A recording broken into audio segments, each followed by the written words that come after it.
Good evening. Welcome to a live Democratic primary runoff debate in the race for public advocate. I'm Errol Lewis, and I'm joined in tonight's debate by Brian Lehrer, the host of WNYC's Brian Lehrer Show.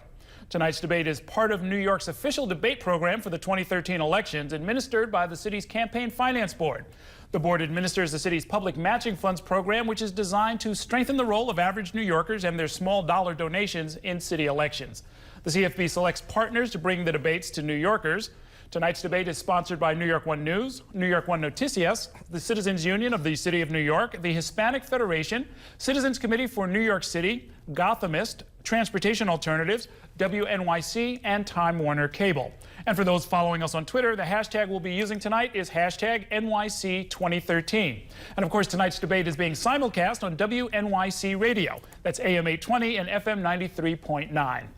The next 60 minutes will be an uninterrupted conversation about issues where you'll get a chance to learn more about the two Democratic candidates seeking to become our city's next public advocate. First in line in succession to the mayor, the public advocate is the city's chief ombudsman and can also introduce legislation in the city council. The public advocate also makes appointments to city boards and commissions. And so without further ado, let's introduce the two candidates. They are Letitia James and Daniel Squadron. The candidates will have 1 minute to respond to questions that are asked to them and will also be given the opportunity to respond if they are addressed directly by their opponent. We'll also have what we call a cross-examination, where each candidate will be able to ask his or her opponent a question. And of course, there will be a lightning round in which candidates will only be allowed to give short answers, usually yes or no, to each question. So with that in mind, we're ready to begin. By the flip of a coin, we determine that Letitia James will get the first question, and that will be asked by Brian. Thank you, Errol. Ms. James, you know, we've never had a Democratic mayor in the history of the office of the public advocate. So the public advocate has been a natural watchdog like de Blasio on Bloomberg. You've endorsed Bill de Blasio. You'd be running as a ticket with him. Yes. So if you're elected and he's elected, convince us that you would really be independent from Mayor Bill de Blasio. So first, let me thank you for this opportunity and thank all of the sponsors of this great debate so we can discuss the issues relative to the office of New York City Public Advocate. Finally, there's no more tabloid candidates, and so we really can talk about issues that New Yorkers care about. So obviously, as an independent individual, all of my public career, the last 20 years as a former public defender, as a former assistant attorney general, and as counsel in Albany, and 10 years in the city council, I have been independent of a lot of individuals. And there's times when I've stood up to very powerful interests in the city of New York. And although, you know, I am a very close supporter of Bill de Blasio and a close friend of Bill de Blasio, you know, I'm not afraid to go up against powerful interests, including the mayor of the city of New York, Mayor Bill de Blasio, and would challenge, particularly if he does not keep his promises to New Yorkers, to change the direction of the city after 12 years of a Bloomberg era. So, Mr. Squadron, have you formally endorsed Mr. de Blasio for mayor? Oh, yes, absolutely. And so same question to you. How do we know you would be independent? And for those New Yorkers who want the public advocate to be maybe first and foremost an independent watchdog on the office of the mayor, why think you would be able to do that better than Ms. James? Look, it is the core role of the public advocate to stand up to the mayor or the city when you disagree, to stand next to him or her when you agree. In this case, him, I'm sure, will have a Mayor de Blasio. And that is what this is all about. It's what I've done my whole career. I've been a progressive fighter who gets results. I've done it with passing the assault weapons ban into law in the state Senate. I did it against the Bloomberg administration when we beat back some terrible homeless policy.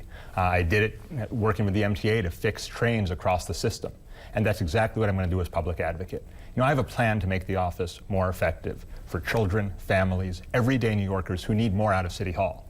People who don't have high-powered lobbyists, don't have City Hall on speed dial, and that's what this is all about.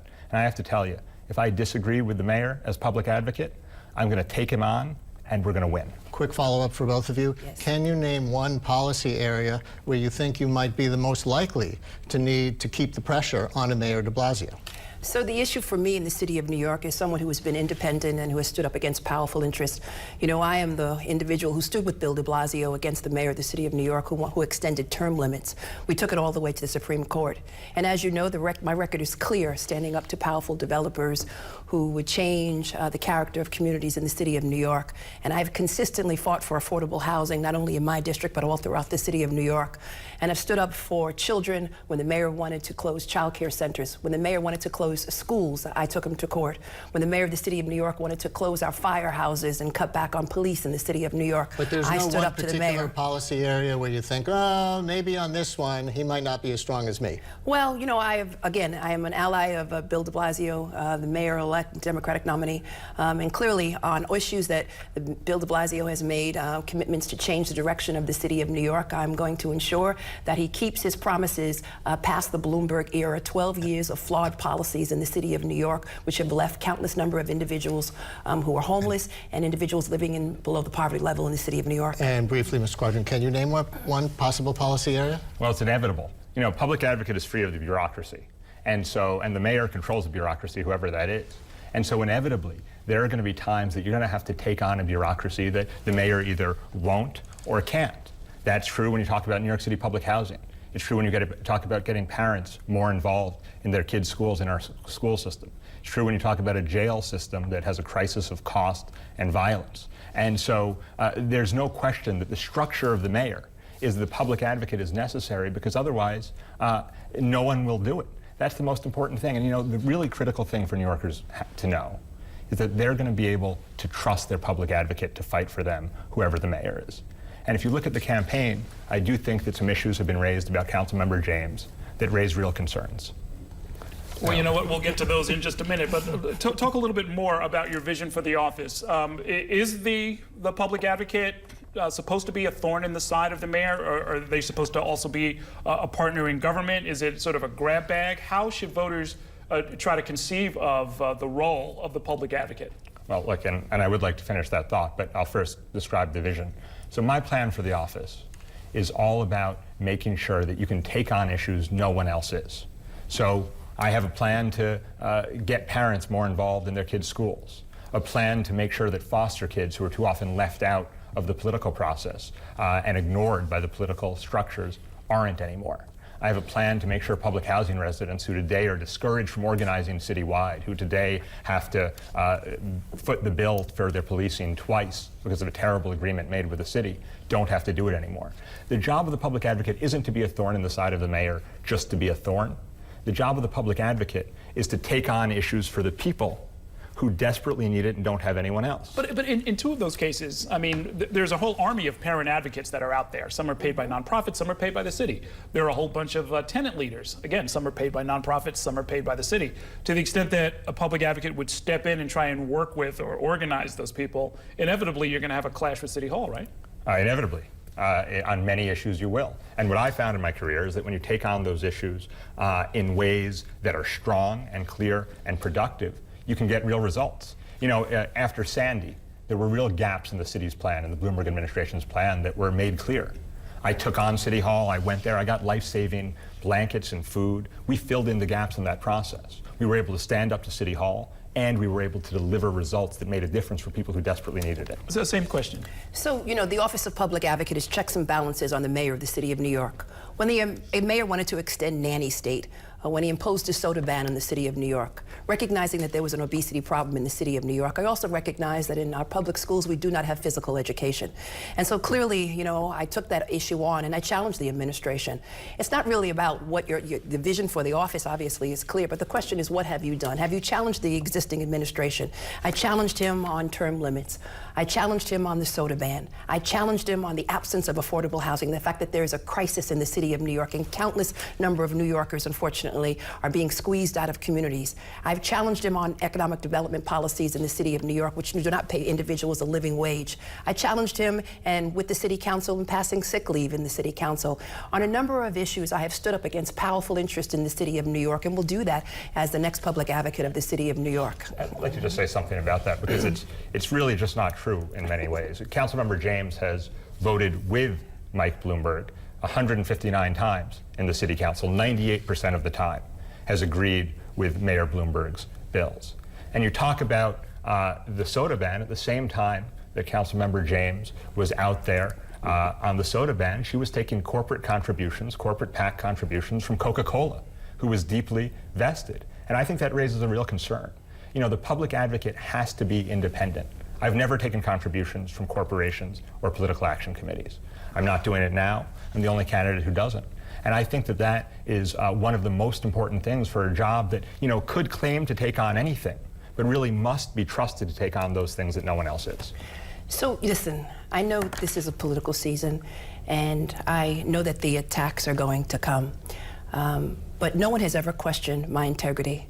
No one has ever questioned my standards, my high standards in city government. For 20 years, I've served the interest of constituents all throughout the city of New York as a former public defender representing countless number of low-income children who were in the criminal justice system and victims of domestic violence, as an assistant attorney general suing an individual who preyed upon immigrants and low-income people in the city of New York, businesses who engaged in deceptive health service clinics against women who only wanted reproductive rights in the city of New York. I stood up for the LGBT community in the city council and was the first person of color to do that.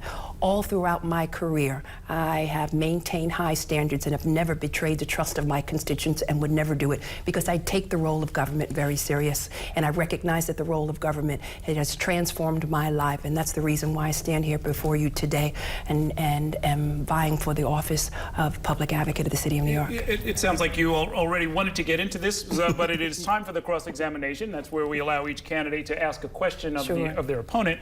Letitia James goes first. So my question is to Dan Squadron is, you know, I fought Mayor Bloomberg when he extended the third term, what I would argue illegally. I fought him tooth and nail. I fought him, in fact, I brought the case with Bill de Blasio all the way to the Supreme Court. And when Mayor Bloomberg was on the ballot, I endorsed and campaigned with the Democratic nominee. It was Bill Thompson. I supported him then and campaigned day and night for him to win as mayor of the city of New York. Dan, you were silent on term limits. Dan, you did not endorse Bill Thompson, the Democratic nominee.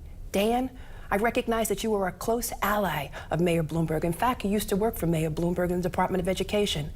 Dan, you were silent then, and you did not endorse the Democratic nominee Bill Thompson for mayor back in 2008. Why were you silent, and why did you not support the Democratic nominee? Well, look, the question simply isn't true in many ways, just as it's not true to suggest that the attacks didn't start long ago from your campaign or early on, Councilmember. The truth is, I did speak out against term limits. It's on the record. It was published at the time.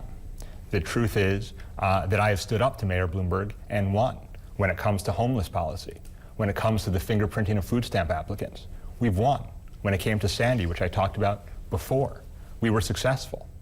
The truth is, Councilmember James has stood with Mayor Bloomberg 98% of the time, and that's not right. On the political question that she asked, you did not endorse in the general election? I didn't 4 endorse. years ago? I had just been elected, and I was really focused on getting things done in the Senate. Things like passing a bill to get $75 million a year for public housing when it was going bankrupt. Your turn to ask a question. Thank you. Councilmember James, Yes. the most important thing in a public advocate is that New Yorkers can trust them to be independent. For years, you hid from your constituents that you were a landlord. For years, you failed to disclose your rental income. You have not disclosed your taxes. You're the only citywide candidate who has failed to do that, despite pledging in an earlier debate to do exactly that. In an office that's all about transparency, that's all about making sure New Yorkers can trust you, don't you think that those issues should raise real doubts about New Yorkers' ability to trust you as public advocate? So Dan, as you know, I was advised that for my rental income, it's 2 tenants who live with me in a brownstone, that you did not have to disclose rental income, that it was primarily income which conflicted with your position as a public official. When I discovered that, in fact, I was wrong and that the individual who advised me was incorrect, I amended all of my disclosure forms, and you should know that because you have sought to get copies of each and every one of them.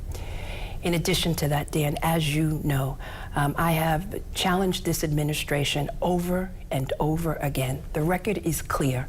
Letitia James is a fighter on behalf of those individuals whose voices have been ignored. I've done it for 20 years as a public servant, and I recognize that you are a close ally of Mayor Bloomberg, someone who was endorsed by Mayor Bloomberg, someone who once worked for Mayor Bloomberg, someone who carried the water of Mayor Bloomberg in Albany. And so, Dan, clearly, to charge me with Mayor Bloomberg's agenda is actually laughable. Everyone knows my record as being an independent voice on behalf of those who have been ignored by this administration, and I would release my tax returns to you and to anyone else. Well, but thank you for the question. Well, will you do that tomorrow? Because 30 days ago we had a debate, and you said you would release your taxes. There are 7 days to go in this campaign. Will you pledge right here that you will release your tax returns tomorrow morning? Yes, Dan, I will release my tax returns, just as I hope that you would release the fact that you have a trust fund, and you have lived on a trust fund for a very long time. And so, Dan, I have no problems releasing my tax return. I am humbled to be here, humbled to be a candidate for public advocate, someone who came from humble beginnings. I'm sorry, I just need to... Whose mother scrubbed floors and whose father was a janitor, and now I stand before you as a candidate something was said for New that York City really public isn't advocate. true, Errol, and this is critically important. And it was a personal attack. It was innuendo about myself and my family. And it's been going on the entire campaign. And you know what? That kind of personal attack and innuendo, in addition to simply being untrue, is deeply inappropriate. This is not what this campaign is about. When we talk about the fact that Councilmember James failed to tell her constituents she was a landlord, we talk about the fact that Councilmember James hid her rental income. Talk about the fact that Councilmember James is the only citywide candidate who hasn't released her taxes after pledging to do so. That goes to core issues of transparency that good government groups, the New York Times editorial page, and others consider to be a standard for anyone running for any public office, much less a public office that's all about trying to create a government that people can more trust. A government that people can go to. I think we all get the point. And just to wrap up this section, you're saying because several candidates have talked about you and the trust fund. You're saying that not true, no trust fund, not a source of income for you? I don't have a trust fund. That's right. As has been widely reported, my family and I were victims of the Madoff scheme, and we lost everything. Let me just say this. Transparency in government is obviously paramount and is something that I have lived by all of my life. And I take the fact that I am a public servant and I've never betrayed the trust of my constituents. And let me just go on to say, Dan, that as opposed to personal attacks, what we really should focus on the issues that people care about. The fact is that Mayor Bloomberg's policies have been flawed policies in the past 12 years. The closing of schools, the crisis in affordable housing, 1.7 million individuals are living in poverty. Let's focus on those issues, Dan. In fact, we've got some issues that we want to get to. Thank Brian's going to ask you about one of them now. All right, and Ms. Squadron, you get the first answer on this one. And this is actually about something on which I think you both agree with Bill de Blasio, correct me if I'm wrong, and that is his signature proposal for full-day universal pre-K to be funded in part by a small income tax hike on New Yorkers making $500,000 or more. You both have experience in Albany. Albany, the legislature, would need to approve this plan. So, Mr. Squadron, can you first give us a reason, or give de Blasio supporters a reason to think that this actually could get through Albany when critics say that it's dead on arrival? And is there something that you could do as a former state senator, if you become public advocate, I appreciate that, Brian. to actually get it through Albany? Yeah, I am supportive of it, and I think it makes a great deal of sense. You know, I've fought for issues like early childhood education. As chair of the Senate Social Services Committee, I was able to create at the state level for the first time ever a nurse-family partnership, which partners mothers in need with specially trained nurses, changes lives. And getting more funding for education, for early education, for child care, where I've put out an innovative idea to help more parents get more help with child care from the government. We need to be very aggressive. Look, the other thing I found is you can get things done that people say are simply impossible. That's how I was able to pass the assault weapons ban into law with the support, obviously, the great leadership of Governor Cuomo. But even before the tragedy of Newtown, before guns were back in the headlines, I was calling for the legislature to go back and deal with what's really a daily barrage of violence and tragedy in all of our districts. In my district, at the beginning of this year, a 16-year-old was killed because some other kids liked his jacket. But how do you convert a skeptical state Senate majority, if there is a skeptical state Senate majority, on this one with the tax hike and changing the rules on pre-K? Well, look, one of the things that I'd love to have is a more progressive leadership in the state Senate so that we could do issues like this. In fact, I sponsor a bill that would deal with one of the consequences of stop and frisk, which is, as it's practiced today, absolutely wrong and unacceptable, the marijuana statutes. And you know what? We couldn't get a vote on it despite pushing like crazy because of the leadership in the state Senate. And that's the kind of transparency and openness we need. And as public advocate, you can do a lot here. So it's going to be tough. Ms. James, you work for members of the Sure. Assembly, so you also have connections in Albany. Do you have any different approach? Sure. No, I support Bill de Blasio's attempt to get a slight increase for early childhood education. As you know, we were successful in the City Council working with Councilmember Annabelle Palmer in restoring child care in the City of New York, and it's been a signature issue as a member of the City Council. Early childhood education is really the key to success and the key to overcome all barriers. In addition to that, as you know, as chair of contracts, I uncovered the biggest scandal in the City of New York known as City Time, the outsourcing of a contract for municipal employees, where I held a hearing. In fact, I held 3 hearings and recovered $500 million to restore child care slots, to restore municipal services in the City of New York, to keep open firehouses and keep open senior centers. And so as the next public advocate, you have the authority to issue audits on all city agencies. And I already have a stack of contracts that I would love to investigate as the next public advocate of the City of New York, continuing in that vein to make sure that government is transparent and accountable to New Yorkers. You don't have the secret tool to pry open the legislature on pre-K and taxes? No, I don't think anyone does, but I know that there is a lot of fraud, and I think there's a lot of abuse and waste in government, and what we really need is a public advocate who has uncovered City Time and will continue to uncover a lot of waste and fraud and abuse in the City of New York, and restore child care in the City of New York for children full day. No. Okay. It has been reported that holding next week's runoff for a public advocate will cost the city $13 million just to conduct the election, which is more than the entire 4-year budget of the office. In the future, do you think it would make sense for New Yorkers to have instant runoffs for public advocate, in which voters would choose candidates in order of preference so that after voting once, we would know the outcome without asking voters to come back more than once? So, Errol, I've heard this question all over the City of New York and all 5 boroughs, and they're absolutely right. $13 million. $13 million, we can hire 100 teachers. We can open up childcare slots. We can keep our firehouses open. We can hire more police. We can focus on infrastructure, creating jobs in the City of New York. I am a co-sponsor of instant runoff in the City Council. Because not much can be done in Albany, the reality is the City Council will step up to the plate and reform the system. I believe that there should be a runoff only in the case of the mayor of the City of New York, and it's unfortunate that I came short of 3 points of winning the office of public advocate, and it's unfortunate that we have to spend $13 million, but the law mandates that we have a runoff in the City of New York, and you know, I hope that the City Council will take up this bill and we will hold hearings.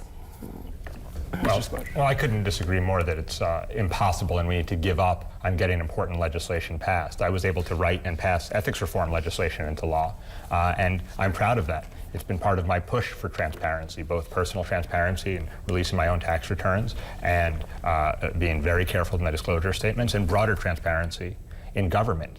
The truth is we should have instant runoff elections, and I co-sponsor them in the state.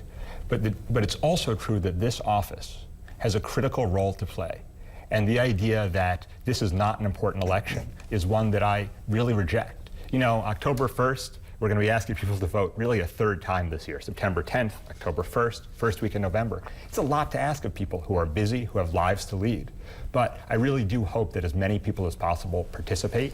The more people who participate, the better our government is. And especially for an office that is really all about making sure that we have a more effective government for those folks who normally don't get the results they need. Right. And Mr. Squadron, you get the first answer on this next one.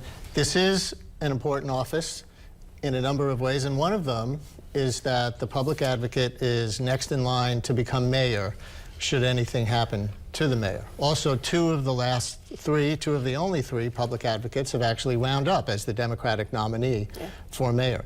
So do you have aspirations to become mayor of New York City someday? And what would you be doing to prepare yourself to be mayor on January 2nd should something happen to the next mayor-elect? Look, I have aspirations to be successful on October 1st and then really build this office into the role that I talk about. A place that people go when after they call 311, they have nowhere else to go. A place that those who are left behind as the new healthcare exchanges come in have somewhere to go. You know, I wake up every morning thinking about the city that I love and that I was raised in, how to make it better, especially for those folks who are left out of it. And that's a big job, and it's a big job to do as public advocate. Look, I'm really proud that in their endorsement of me, the New York Times said that I had the temperament and experience to step in for the temporary period if something did happen to the mayor. And that is an important role for folks to think about, and it's another reason that the ability to trust your public advocate is such an important one. Look, I would work closely with the existing administration, with the governor, with the U.S. senators, and make sure that during a period when there's a special election, New Yorkers knew that they could trust their government was in good hands, and they knew exactly what was happening every step of the way. Ms. James, might you use this office as a springboard, and how would you prepare just in case you need to step in? So first, I'm glad that I've been endorsed by Emily's List and the National Organization of Women in Planned Parenthood and the League of Conservation Voters and most of the labor organizations in the city of New York representing everyday New Yorkers whose voices have not been heard in 10 years and 12 years under this administration. And I've been a fighter against the flawed policies of Mayor Bloomberg time and time again, and the record is clear. And in the district that I represent, as you know, we suffered a major tragedy, the assassination of James Davis. My district mourned, my district healed, and I moved my district forward. And so if anything should happen, God forbid, to the mayor of the city of New York, I am prepared to make the transition. But I am not interested in running for mayor by no means. I'm interested in being the most effective public advocate in the city of New York, using the tool of social justice, hiring a significant number of attorneys to talk about impact cases in the city of New York, standing up on behalf of those voices who have been ignored for far too long, igniting civic engagement in the city of New York, which has been lost. And that's why, unfortunately, as a result of the cynicism that so many New Yorkers experience, which is why only 800,000 individuals came out to vote and only 475 for the office of public advocate. I want them to know that government can be a tool to transform their lives, just as government was a tool to transform my life. Just to be clear, were you ruling out a future run for mayor? I am not interested in running for the mayor of the city of New York. I will serve as the public advocate, standing up on behalf of New Yorkers whose voices have been ignored for far too long, fighting for affordable housing and childcare, fighting for living wages and jobs that can sustain the middle class, fighting for a significant number of issues that unfortunately have not been taken up by this administration, not appealing to the elite and the rich and the well-connected, but appealing to everyday New Yorkers. Look, I think there was a whole lot in there that wasn't entirely true. You talked about transparency. We've talked about transparency, about hiding the fact that Councilmember James is a landlord, her rental income, and her taxes. But you know, I also think that this is an important distinction. I don't take corporate or political action committee contributions. And that means that folks never need to wonder when I take a position whether I've taken it because of the corporate PAC who has given me a contribution. And I think that is critical. And I also, Councilmember James said, look at the record. And I think that's an important piece to discuss. If you've always stood up to Mayor Bloomberg, why did you vote with Mayor Bloomberg 98% of the time? The truth is, I've stood up to Mayor Bloomberg successfully on homeless policy. In fact, on Brooklyn Bridge Park, I stood up to Mayor Bloomberg. We had a plan for Brooklyn Bridge Park that I didn't agree with. I was able to change that plan and push the park forward. We have a park that, the kind of park we have on the Brooklyn waterfront today, the kind of park that parents from across the city are using because of the work that I did successfully standing up to this administration. Sure. So Dan, as you know, you betrayed the trust of your constituents. You told them during the campaign that you would not build housing in Brooklyn Bridge Park. And then Mayor Bloomberg, after endorsing you, you cut a deal with Mayor Bloomberg. And at a time when New Yorkers are being displaced, at a time when there's a crisis in affordable housing, what did you do? You built luxury housing in Brooklyn, when countless number of people can no longer afford to live in the city of New York. That's a new charge. I'm going to let you respond Look, to. it's simply not true. And it really raises a question as to whether voters can trust Councilmember James in the Office of Public Advocate. What's true is there was a plan for Brooklyn Bridge Park that included building housing at the moment I was elected. I said, I don't like that plan and I'm going to do something about it. I didn't just hold press conferences. What I did is I got involved. I got in the middle of that plan and I said, we desperately need Brooklyn Bridge Park to be built, but we also need to reduce and delay housing. I was successful in reducing and delaying housing. Right. You know, the idea that was put out there that somehow this is a plan that came after I was elected is put out there just to mislead voters. All right. The idea that that I have done anything other than move Brooklyn Bridge Park forward is deeply misleading, and it's a real concern. Go on to the next round. Earl. Okay, we'll start with you, Mr. Squadron. Among your campaign donors are people who are active in the charter school movement. What would you say to parents who are concerned that too much space and other resources are going to charter schools?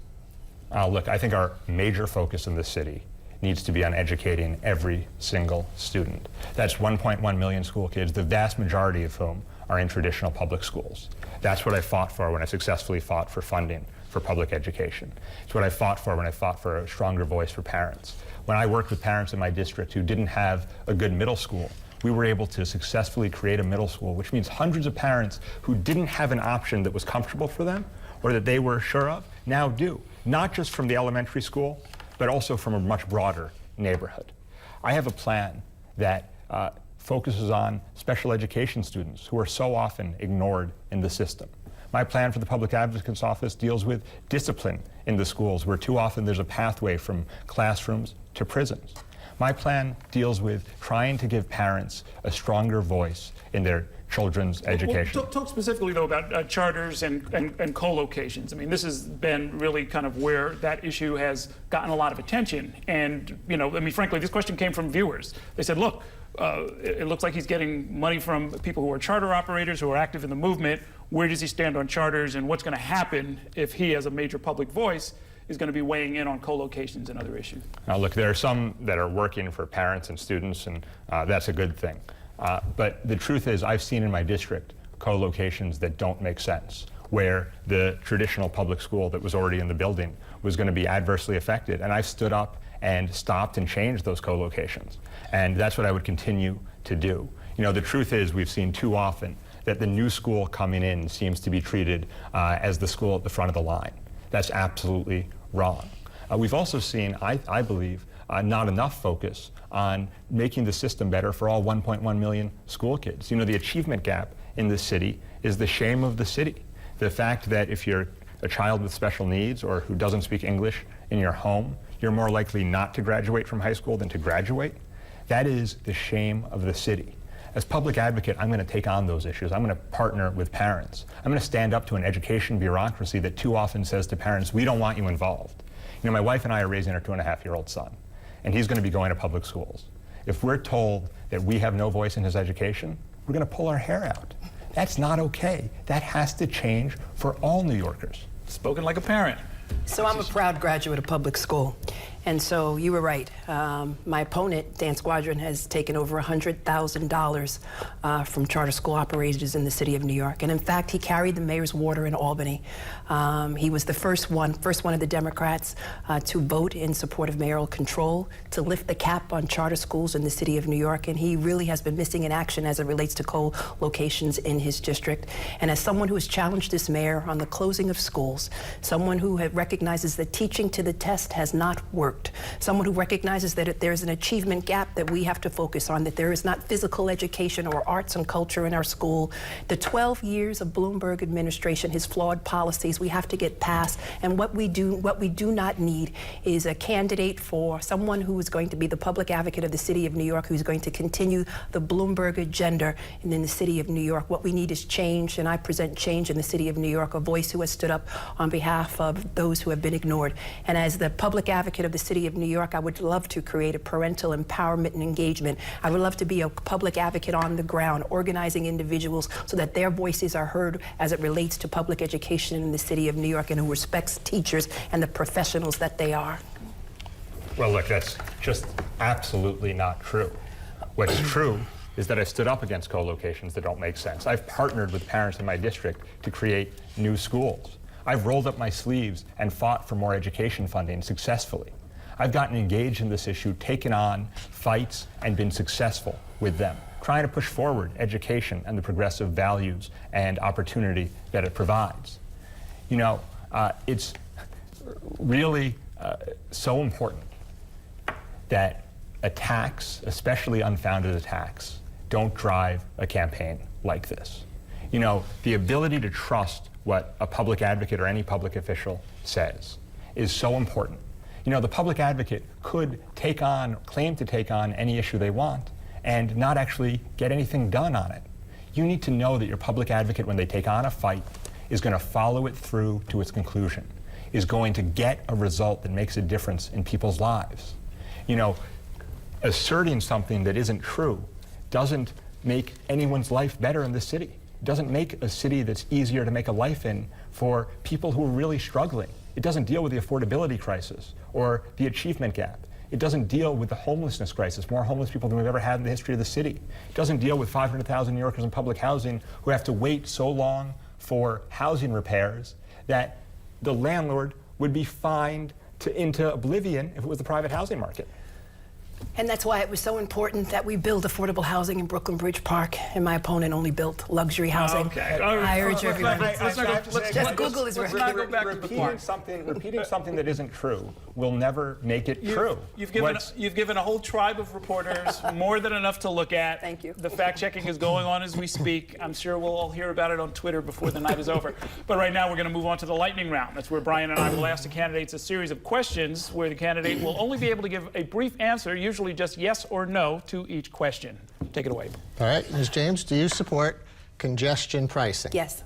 Mr. Squadron? Yes. Do you support an extension of casino gambling in New York State, as is on the ballot this fall, Mr. Squadron? Yes. Do you, Ms. Yes. James? Do you give out candy on Halloween, Ms. James? Candy on Halloween, serve cookies on primary day.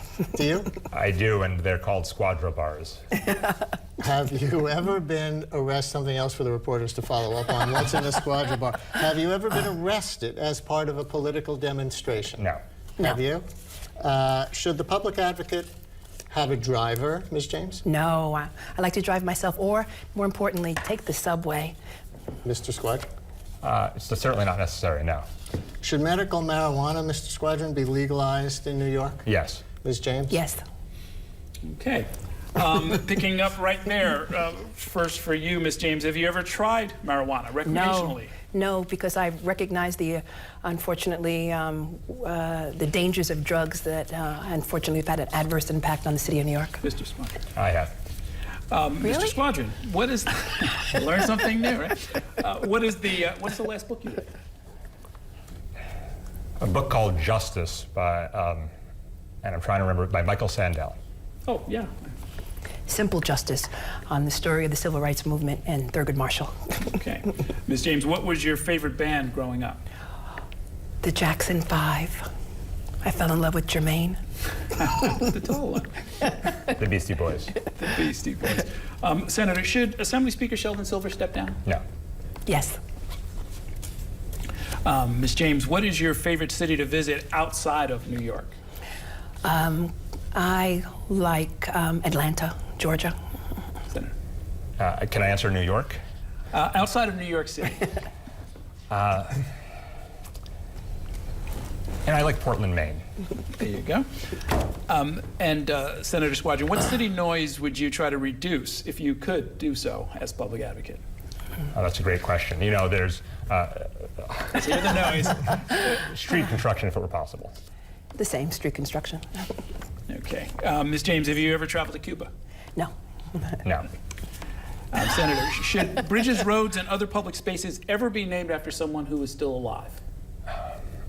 I'm sure sometime, yes. I voted against the Ed Koch bill. As a general proposition, though, not just for... As a general proposition, and it all depends upon the circumstances, but in all likelihood, no. Okay. And Ms. James, has the letter grading system for restaurants been a success? Speaking of small businesses, they have a number of concerns with regards to the lettering system in the city of New York. So I would say the jury is out on that, but no. I think we're better off with it than not. There's been a whole lot of other problems with the war on small businesses that has to be dealt with. Okay. Thank you. Brian and I will now ask the candidates questions for the remainder of the debate until it is time for closing statements. Brian. Thanks, Earl.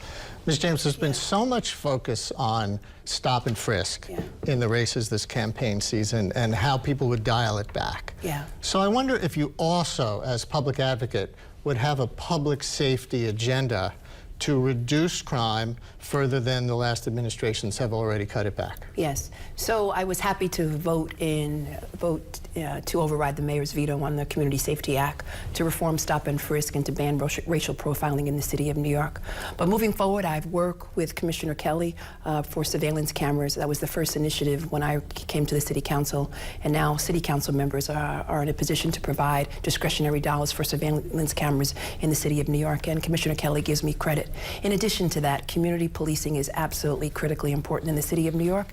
And in addition to that, I would also focus on gangs. And I'm glad that the mayor now recognizes and the police commissioner recognizes that it's really critically important that we can have safety without violating the rights of individuals, and that the focus really should be on gangs and being embedded with gangs and focusing on their activity on the internet. It is critically important in the city of New York.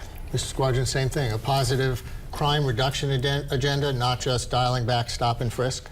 Look, and a big part of this, yes, and a big part of this is about guns. You know, I have been fighting to get illegal guns off our streets for my entire career in the Senate. I wrote the state assault weapons ban. I've been pushed microstamping of guns, which would make it easier to get illegal guns off the street.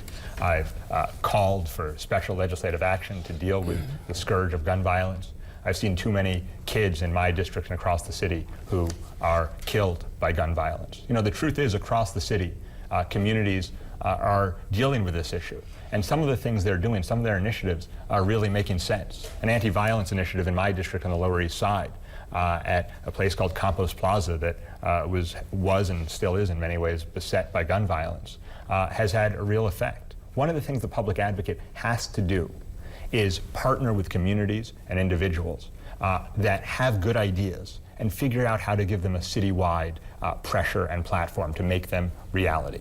And that's one of the things that I would do as public advocate. So with so much criticism of stop and frisk, are there policies of Commissioner Ray Kelly that you particularly like and would like to do more of?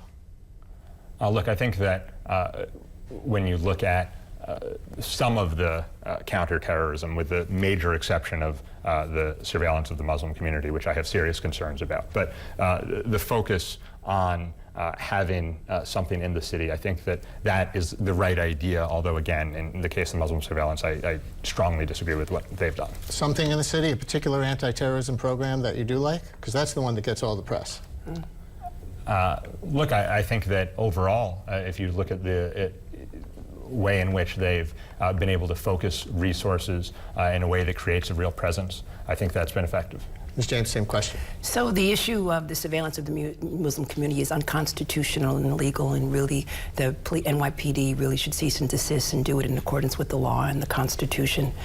In addition to that, let me also say that I've attended unfortunately more funerals than I can remember as a member of the city council, and all throughout my career. There's nothing worse than holding a grandmother or a mother before a casket of a child. And so with technology, I'm hoping that we can get at gun violence in the city of New York, and I'm hoping that Congress will pass a comprehensive bill to address gun violence in the city of New York, because really the answer really lies in Congress, and it's unfortunate that our government has been hijacked by extremists. And so clearly working with NYPD Police Commissioner Kelly, as I have done from time to time, notwithstanding the fact that I have been critical of some of his policies, going forward, it's really critically important that we empower individuals, that we give resources to those organizations on the ground that have done a great job, like for instance, fathers who have stood up in the hood, as they are known. Individuals, organizations in East New York have done a great job, and in Southeast Queens that have done a wonderful job, basically trying to avoid violence in the city of New York. There are fact, they intercept violence. And the City Council, we have provided them over $1 million so that they can be on the ground, hire individuals, talk to individuals, and try to resolve conflicts before they erupt in violence. And a specific Kelly policy that you have liked, real quick? The policy, community policing in the City of New York, I have worked with Police Commissioner Kelly on community policing, and particularly in and around hotspots in my community, we have reduced crime, and we have worked together in respect to reducing crime. Thank you, Errol. Okay. Both of you have claimed tonight and throughout the campaign that you're going to make energetic use of the ombudsman function of the office, which is the ability to help New Yorkers resolve complaints about government and other problems. Describe one instance of constituent service that you've provided in the past that you think showcases your ability to do a good job in this area. We'll start with you, Senator. You know, there was a woman in my district, a public housing resident, who was a victim of domestic violence. And it created enormous, obviously, instability in the home and risk. And as a result, she fell behind in rent payments to NYCHA, the New York City Public Housing, to the point that her kids were taken away by the Administration for Children's Services. And she risked not just losing her home, but her entire family. And it really all stemmed from being the victim of domestic violence. This is an issue I've taken on in the state Senate. I passed a bill to crack down on repeat domestic violence offenders. But we were also able to help this woman to make sure that she was given a chance to stay in her apartment, to make up the back payments, and to get her kids back. And you know, that's one example of what I've really tried to do, which is listen to my constituents, always be fighting for them. Make sure that individuals and groups know that if they come to me and they have an issue and no one else is standing up for them, I will. The constituent service in my office, there's just so many cases that I can cite. But let me just really talk about the endorsement that I received from Tenants PAC, where several years ago and even up until most recently, I've taken on landlords who have harassed tenants, particularly in my district, which is ground zero for displacement and the displacement of individuals who can no longer afford to live in the City of New York. Landlords who have harassed individuals who are rent control, rent stabilized tenants, and replaced them with market rate tenants. Most recently, I have filed a litigation. I've organized tenants in a building at 300 Clinton Avenue who were not receiving needed repairs. I passed a bill in the City Council where tenants can get repairs in the City of New York. I was a co-sponsor of a bill that would ban harassment of tenants in the City of New York. I have pro bono legal service in my office offering immigrants free legal services. I have lawyers who represent countless number of tenants who are going to court pro bono. I have talked about it. I've resolved countless number of complaints, not only my staff, but myself, because not only am I an attorney, but I also serve as a social worker from time to time. And the most important thing that elected officials can do is provide constituent service to their community so that you can be on the ground and resolve issues when they have nowhere else to go. And as the next public advocate, we will have attorneys and we will have social workers on staff to resolve constituents on behalf of all New Yorkers in the City of New York whose voices have been ignored. Thank you. Brian. You've both been legislators. Yes. And I wonder, Ms. James, you first, what legislation for you as a member of City Council you've been most proud of introducing and getting passed? And since the public advocate has the power to introduce legislation into the City Council, what legislation might you introduce in 2014? So most people don't realize that the public advocate has a legislative role. You can introduce legislation, you can hold hearings all throughout the City of New York, similar to the hearings that I held after the snowstorm in the City of New York, and you preside over the City Council if you so choose. I guess I am most proud of the fact that I passed the Tenant Safety Act in the City of New York, where individuals can get repairs from the roof to the cellar in a speedy and expeditious fashion in the City of New York. You know, countless number of individuals are living in housing where their conditions are challenging, and they don't know where to go. And clearly there is a law in place which mandates that repairs have to be completed in a timely fashion. And also was glad that we hired more inspectors, particularly with an HPD, to make sure that those repairs are done in a timely fashion. And what would you introduce next year as public advocate? Have anything in mind yet? Right now, I'm looking at affordable housing. Obviously, the affordable housing crisis in the city of New York is something that I really want to focus on.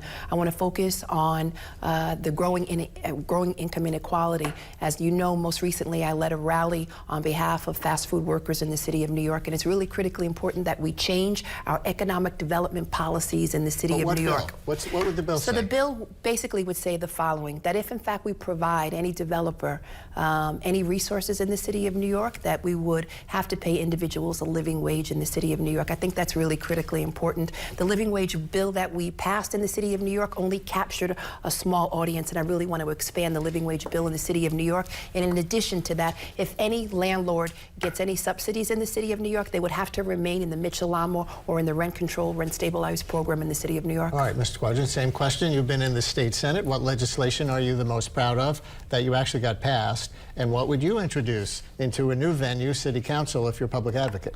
Look, I'm really proud that I passed legislation to get $75 million a year from the federal government to stabilize public housing when it was going bankrupt. People had been talking about it for years. The city and the state had disinvested for years before I was in office. I was able to get that done. I'm proud that I passed a bill to make it harder to jack up rents in otherwise affordable apartments. I'm really proud that I was able to get my state assault weapons ban passed into law.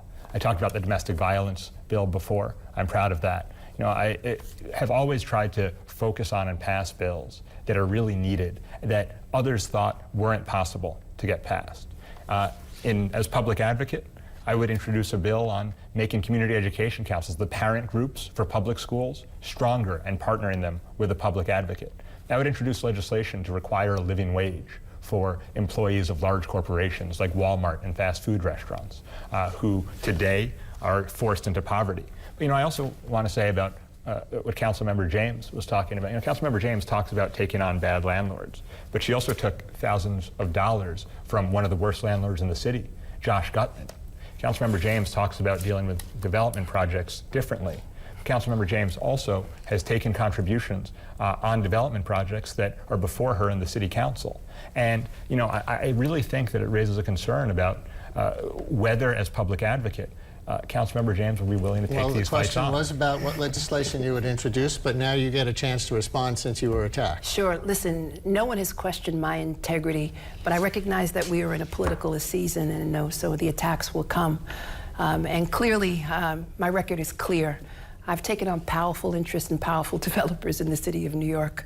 Everyone knows my record in the city council, and any contribution that I receive is not going to change my policy one iota, not one bit. I've stood up to the most powerful interests when most politicians hid in the city of New York. I stood up against an individual who wanted to build and change the character of a community in downtown Brooklyn when Dan was nowhere around. And the reality is, Dan, is, as you know, you have accepted $100,000 from charter school operators and $175,000 from individuals who supported the Brooklyn Bridge Park, notwithstanding the fact that you only negotiated luxury housing in the city. We've gone round and round on this before, so it's quick response since you were attacked, but 15 seconds. a lot of attacks in there, and none of them true. So. The truth is I've only ever taken contributions from individuals, a broad array of individuals from around the city, the vast majority of them small contributions. I have participated in the campaign finance system. I've asked Councilmember James to join me in saying that we shouldn't have any independent expenditures in this race that undermine the campaign finance system. She's refused. And the truth is I am proud of the work I've done on Brooklyn Bridge Park, proud of the work I did to reduce luxury housing, and anyone who likes what Brooklyn Bridge Park is today, I'm really pleased that we were able to force the city to put money into it, to get more amenities, so that we could have this great Brooklyn Bridge Park. Okay. You know, Councilmember James and I differ on this. Councilmember James would prefer that we have no park there, and I think that would be a huge mistake for the borough and the city. Oh. As public advocate, you'd appoint a member of the City Planning Commission, and I'm going to ask for these to be short answers. Sure. What would be your marching orders to that appointee? What would be their priorities? We'll start with you, Senator. Look, to ensure two things. One is that you have a real community-driven process for projects that come before the City Planning Commission. Among my plan to make this office a more effective force for people who need it, for tenants and residents across the city, is having what I call a new neighborhood organizer. someone who partners with local communities, community boards, elected officials, to try to figure out what sorts of changes the community wants to drive forward. This is what I was able to do on the Lower East Side in partnering with a broad array to come to an agreement after 42 years on a project that had been stalled. 500 units of permanently affordable housing are now going to go up on the Lower East Side, along with some other housing and retail. No one is protesting. No one is filing a lawsuit because it was driven by the community. The second is the major issue for the city over the next 10 years is affordability. Now, affordability means parents being able to have a school that they can send their kids to that can give them a chance. It means buses and trains and subways that work so that you have a commute that lets you spend some time at home. And it also means more affordable housing. Once upon a time, we did things like build Mitchell-Lama and expand rent regulation. Today, the opposite is happening, and that must change. So let me just say, again, he admitted the fact that it's only luxury housing in Brooklyn Bridge Park, one. And two, let me also go on to say that the independent expenditure relates to all of the union support that I have received from 1199, from 32BJ, unlike my opponent. And this is consistent with Citizens Union of the City of New York. We are both in campaign finance, and most of my contributions have come from working people in the City of New York. And labor unions, I will not deny labor unions, speaking on behalf of working people in the City of New York. And I'm proud to have received the endorsement of quite a few labor organizations in the City of New York. And this is nothing more than a political gimmick, and I recognize that. But also, you know, I do not represent the Bloomberg administration. I will not continue the Bloomberg era. I do not represent the interests of the rich and the well-connected, and that's why the labor organizations have endorsed my candidacy. And in regards to your question, Errol, what we need is more affordable housing in the City of New York. And you had an opportunity to build some affordable housing in that wonderful park, but in fact you only built luxury housing. And my record is clear. Whenever any developer walks through my door, the first thing that I demand is affordable housing, or I show them the door. Look, there's a lot to say. Councilmember James knows full well what was happening in Brooklyn Bridge Park. Councilmember James knows that she's taken contributions from developers while looking at their projects. Councilmember James is a landlord herself and has not disclosed her rental income. Okay, it is time for closing statements. We're going to start with Letitia James. You go first. 12 years of Mayor Bloomberg, flawed policies, growing income inequality, 1.7 million individuals living in poverty, 52,000 individuals tonight will go to sleep homeless, 1/3 of them children. We need to move past the Bloomberg administration, and we need to really focus on working people in the City of New York whose voices have not been at the table of these 12 years. I have stood up to powerful interests and stood up to Mayor Bloomberg time and time again. My record is clear. As someone who challenged the mayor and reformed stop and frisk in the City of New York and who voted to ban racial profiling, as someone who has developed more affordable housing in my district, as someone who has fought the mayor on child care, someone who has stood up to deceptive individuals who would deny women the right to choose in the City of New York, and as someone who has fought the mayor on the closing of schools, classroom size, the achievement gap in the City of New York, and co-locations where parents have not had a voice. I want to give New Yorkers a voice in the City of New York. My record is clear, and I would love to be your public advocate representing your family and mine, and I thank you for this opportunity. Thank you. Mr. Squadron. First of all, I want to thank New York One, Errol, and Brian, everyone who watched for watching tonight. As I said before, October 1st is a really important election day. It's an opportunity to vote for an office that must be effective for New Yorkers who most need it. I've been a progressive fighter my whole career. I have a 100% rating on choice from Planned Parenthood. I was able to write the state assault weapons ban, gotten $75 million a year for public housing. After Sandy, when the city wasn't prepared, I rolled up my sleeves and made sure that my constituents wouldn't be left behind. Now I have a plan to make this office a more effective force for children, families, seniors, every New Yorker who doesn't get enough out of City Hall. That's what this is about. We need to have a public advocate that New Yorkers can trust to fight for them, to take on fights that no one else is, for communities and individuals who are too often left out and left behind, and get results. I love this city. I've lived here my whole life, and As public advocate, I will make this a city that more people have a better shot at making a life in. That's all the time we have for this debate. I'd like to thank the candidates for joining us. And here's a reminder, the date for the runoff is next Tuesday, October 1st, and the general election falls on November 5th. The voter registration deadline, if you want to vote in the general election, is October 11th. And another reminder, along with these debates, the Campaign Finance Board prints the city's official nonpartisan New York City voter guide. It produces a video voter guide and has introduced a new mobile platform called nycvotes.org, which makes election and candidate information available right at your fingertips.